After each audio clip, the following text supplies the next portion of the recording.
3 আমাদের সোমবারে যে প্রপোজালটা দিতে বলা হয়েছে সেটা হচ্ছে দুইটার উপরে দিতে হবে। আমাদের যে দুইটা টপিক ছিল, role of folk culture in the development and promotion of tourism in the country, আর development and promotion of cultural tourism in Bangladesh, role of national tourism organisation. দুইটার প্রপোজালই দিতে হবে আলাদা আলাদা করে। আর প্রপোজালের ফরম্যাটটা কি হবে আমি ক্লিয়ার করে দিচ্ছি। প্রথমে একটা ফর্মাল লেটার যেটা থাকে প্রপোজালে, সেটা আমরা ইচ্ছা করলে দিতেও পারি, নাও দিতে পারি, এটা যার যার ব্যাপার। আর মেইন যে জিনিসগুলো ম্যাডাম আসলে চাচ্ছে সেটা হচ্ছে যে ওই ফর্মাল লেটারটা যার যার ইচ্ছা, আর ইন্ট্রোডাকশন থাকবে প্রথমে একটা। যদি যেই ফর্মাল লেটার, তাহলে ফর্মাল লেটারের পরে যাবে এই জিনিসগুলো। সেটা হচ্ছে প্রথমে একটা ইন্ট্রোডাকশন থাকবে। ইন্ট্রোডাকশন বলতে আমাদের ওই টপিকটার ইন্ট্রোডাকশন যেটা হয় সাধারণত সেটা। তারপরে থাকবে হচ্ছে অবজেক্টিভ। অবজেক্টিভ বলতে আমরা ওই টপিক থেকে আমরা কি জিনিস চাচ্ছি, আসলে আমাদের রিসার্চের মাধ্যমে কি কি জিনিস আমরা বের করতে চাচ্ছি, এবং একই সাথে মানে এই জিনিসগুলো ডেভেলপমেন্ট যেহেতু জড়িত আছে এর সাথে, মানে উন্নয়নের জন্য আমরা কি কি কাজ করব আমাদের রিসার্চে, আমাদের মেইন অবজেক্টিভ কি সেটা থাকবে। এরপরে 3 নাম্বার অপশন থাকবে যেটা, সেটা হচ্ছে রিসার্চ কোশ্চেন। রিসার্চ কোশ্চেন, সেখানে আমাদের একটা মেইন প্রশ্ন থাকবে, সরাসরি প্রশ্ন। আমাদের টোটাল যে অবজেক্টিভগুলা, সেই অবজেক্টিভগুলাকে এবং আমাদের যে মেইন টপিক, সেই টপিকটাকে কাভার করে এরকম একটা মেইন প্রশ্ন থাকবে। সেই প্রশ্নের আন্ডারে কিছু সাব প্রশ্ন, মানে সাব কোশ্চেন যেটা বলে, সাব কোশ্চেন থাকবে কিছু, এবং প্রতিটা প্রশ্নের আন্ডারে অন্যতে অ্যান্সার হবে। এবং টোটালটা মিলায়ে, অর্থাৎ এই বড় প্রশ্ন এবং যে ছোট প্রশ্নগুলা সবগুলা মিলায়ে আমার লিটারেচারের মেইন যে বিষয়, সেই জিনিসটা এই টোটাল অবজেক্টিভগুলা সবগুলারে কাভার করতে হবে। অর্থাৎ অবজেক্টিভ এবং আমার যে পারপাস সেগুলারে কাভার করতে হবে এই কোশ্চেনগুলোতে। এরপরে থাকবে হচ্ছে লিটারেচার রিভিউ। এখন লিটারেচার রিভিউ বলতে এখানে কি কি থাকবে, এটা হচ্ছে বিভিন্ন ব্যক্তির যে কথাগুলো আছে সেগুলো আমরা মানে প্যাসিভ সেন্টেন্সে বলবো। প্যাসিভ সেন্টেন্সে বলে ওইটার একটা ব্যাখ্যা থাকবে। এইভাবে আমরা লিটারেচারটা রিভিউ করব, এবং এর যে সোর্সগুলা সেগুলো আমরা পরে রেফারেন্সে দিব। অর্থাৎ এই প্রপোজালে রেফারেন্স থাকতে হবে। তো বলছে যে লিটারেচার রিভিউতে কে কি বলছে এটা তো থাকবেই। এছাড়াও আমরা কিভাবে কে কি বলছে, অর্থাৎ মানে কোন টপিক নিয়ে কে কি বলছে এটা হচ্ছে থাকবে কিভাবে। যেমন ফোক কালচার নিয়ে সাপোজ একজন একটা কথা বলছে, তার কথাটা এখানে থাকবে এবং তার ব্যাখ্যা থাকবে। এরপরে ফোক কালচার বাংলাদেশে যে আছে সেটা নিয়ে যে যা বলছে সেটা থাকবে। তারপরে ফোক কালচার বাংলাদেশে এর সম্ভাব্যতা নিয়ে কিছু কথা থাকবে। অর্থাৎ এইভাবে মানে টোটাল দুইটা টপিকের যে জিনিসগুলো থাকে আর কি, কে কি বলছে এগুলো নিয়ে থাকবে, বা ট্যুরিজম কি বা এগুলো নিয়ে। এরপরে লিটারেচার রিভিউয়ের পরে থাকবে হচ্ছে ম্যাথোডোলজি।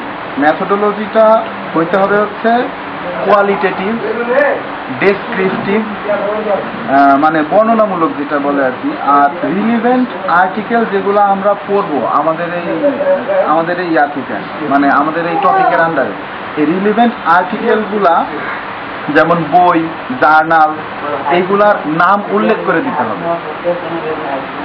এগুলার নাম উল্লেখ করে দিতে হবে, এবং আমরা যে সেকেন্ডারি সোর্স থেকে ডাটাগুলো নিব সেইগুলার সোর্স দেখাইতে হবে। ম্যাথোডোলজির ভিতরে ডাটা কালেকশনটাই তো মেইন। আমরা কিভাবে ডাটাটা কালেক্ট করতেছি সেটার একটা ডিসক্রিপটিভ বর্ণনা থাকবে এখানে। দরকার হইলে কিছু এখান থেকে রেফারেন্সও যাবে। এরপরে হচ্ছে সিগনিফিকেন্স অফ দ্য স্টাডি, এটা আরেকটা পয়েন্ট থাকবে। সেটা হচ্ছে আমার পারপোজটা কি, আমি যে রিসার্চ পেপারটা করতেছি, মানে যে ফর্মাল রিপোর্টটা আমি করতেছি, এটার পারপোজটা কি। তো এটা আমাদেরকে লিখতে হবে সিগনিফিকেন্স অফ দ্য স্টাডিতে। অর্থাৎ যে টপিকগুলো আছে এগুলা মানে বাংলাদেশে এর ভূমিকা, ফোক কালচারের ভূমিকা, ফোক কালচারের ডেভেলপমেন্টে আমাদের এই রিসার্চটা কি ভূমিকা রাখতে পারে সেটা, অর্থাৎ আমাদের রিসার্চের মাধ্যমে আমি কি পারপোজটা ডিল করতে যাচ্ছি সেটা থাকবে সিগনিফিকেন্স অফ দি স্টাডি, মানে আমার এই স্টাডির সিগনিফিকেন্সটা কি, পারপোজটা কি। তারপরে থাকবে হচ্ছে রিসার্চ টাইমলাইন। রিসার্চ টাইমলাইনের ভিতরে আমরা পুরা সময়ে যে জিনিসগুলো করব সেই জিনিসগুলো লেখা থাকবে এখানে। অর্থাৎ রিসার্চ টাইমলাইনের ভেতরে আমরা যে সময়গুলো পাবো আমরা এইভাবে ভাগ করে দিব যে ফার্স্ট উইকে আমরা এক্সটেন্সিভ লিটারেচার রিভিউ করব, অর্থাৎ বিভিন্ন বই জার্নাল যেগুলো আছে আমরা সেগুলো পড়ব।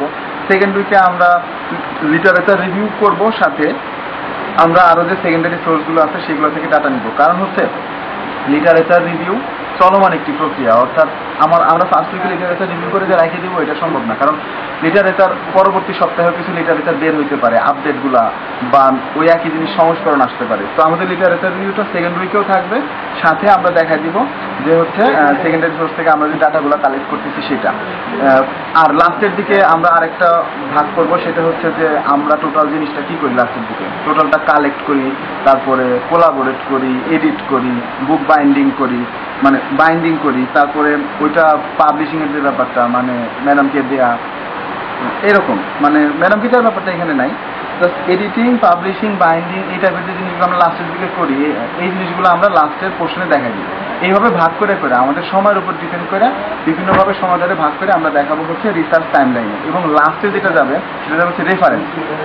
রেফারেন্সের ব্যাপারটা হচ্ছে যে আমরা যে এদিক থেকে যে লিটারেচারটা রিভিউ করছি এবং যে ম্যাথোডোলজিটা ইউজ করছি, এই দুটো জায়গায় যে আমরা বিভিন্ন রেফারেন্সগুলো পাবো সেইগুলা এখানে উল্লেখ করা থাকবে এই রেফারেন্সের ভিতরে। হ্যাঁ, এখন এখানে একটা কথা আছে যে রেফারেন্সটা হচ্ছে আমরা মেইন যে রিপোর্টে করবো ওই রেফারেন্স আর এই রেফারেন্স আলাদা। আলাদা বলতে এখানে থাকবে অল্প কিছু রেফারেন্স, আমরা এই যে লিটারেচার রিভিউ করে যা পাবো আর মেথোডোলজি থেকে যা পাবো, আর মেইন রিপোর্টে তো যাবে আলাদা রেফারেন্স, ওটা হিসাব আলাদা, কিন্তু এখানেও রেফারেন্স থাকবে। তার মানে আমাদের মেইন যে জিনিসগুলো থাকতেছে সেটা হচ্ছে introduction, objective, research question, literature review, methodology, significance of the study, research timeline, reference. এই কয়টা জিনিস থাকতেছে আমাদের। আমি যতটুকু পাশে বোঝানোর চেষ্টা করছি, তারপরে যদি কারো কোনো কোয়ারি থাকে কোনো গ্রুপ থেকে, ইচ্ছা করলে গ্রুপ থেকে যে কোনো একজন আমার সাথে মানে যদি কথা বলে নেয় তাহলে জিনিসটা আরো ক্লিয়ার হবে, যদি কারো কোনো কোয়ারি থাকে আর কি। ঠিক আছে।